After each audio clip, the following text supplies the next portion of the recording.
Shalom, perkenalkan, nama saya Cindiritan Siombing dengan NPM 211100082 dari Prodi Pendidikan Bahasa dan Sastra Indonesia. Di video ini, saya akan menjelaskan salah satu puisi dan menganalisisnya dengan 4 pendekatan. Yang pertama yaitu pendekatan mimetik, yang kedua yaitu pendekatan ekspresif, yang ketiga yaitu pendekatan pragmatik, yang ketiga yaitu pendekatan, yang keempat pendekatan objektif. Selamat menyaksikan.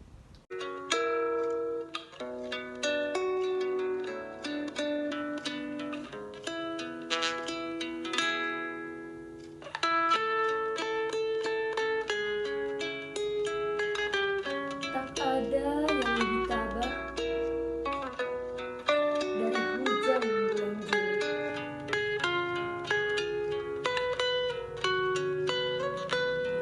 Dirahasiakannya rintik rindunya kepada pohon berbunga itu. Tak ada yang lebih bijak dari hujan bulan Juli. Dihapusnya jejak-jejak kakinya yang ragu-ragu di jalan itu.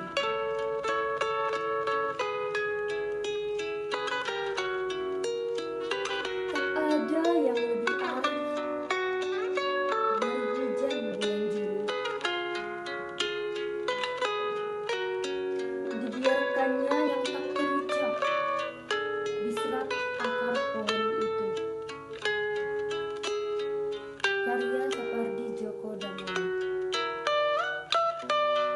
Si hujan bulan Juli menggunakan 4 pendekatan, yaitu pendekatan mimetik, yang kedua pendekatan objektif, yang ketiga pendekatan ekspresif, yang keempat pendekatan pragmatik.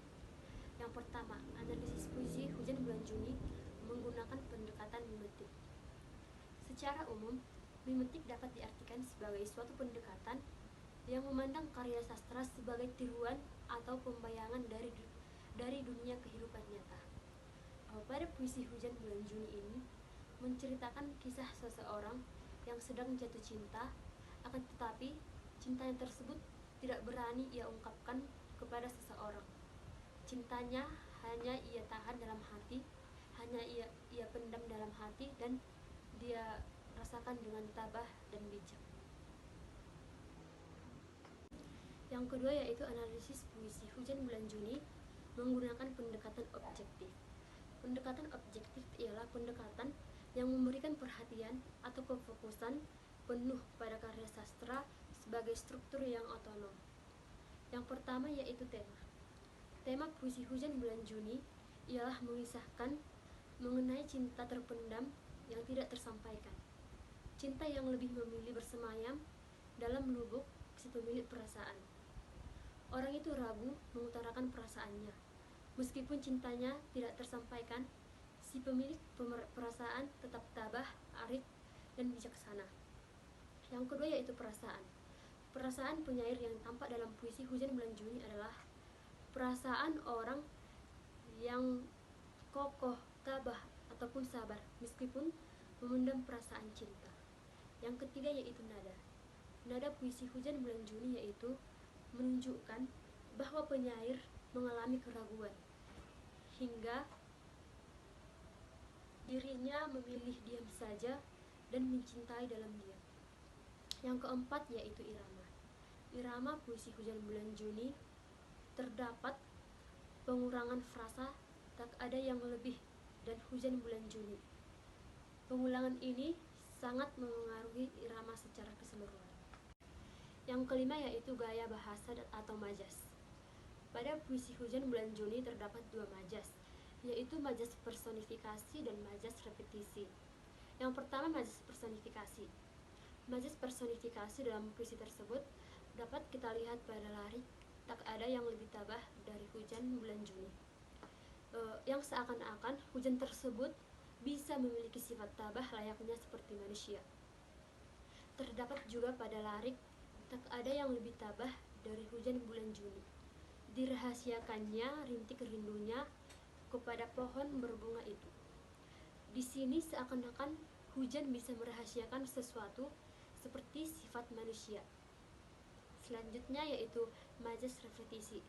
Majas repetisi yang terkandung dalam larik tak ada yang lebih dari hujan bulan Juni. Diulang tiap awal bait dalam puisi hujan bulan Juni. Yang keenam yaitu amanat. Amanat yang bisa dipetik dari puisi hujan bulan Juni ialah sebisa mungkin untuk selalu sabar, bijak, dan tabah dalam menjalani sesuatu.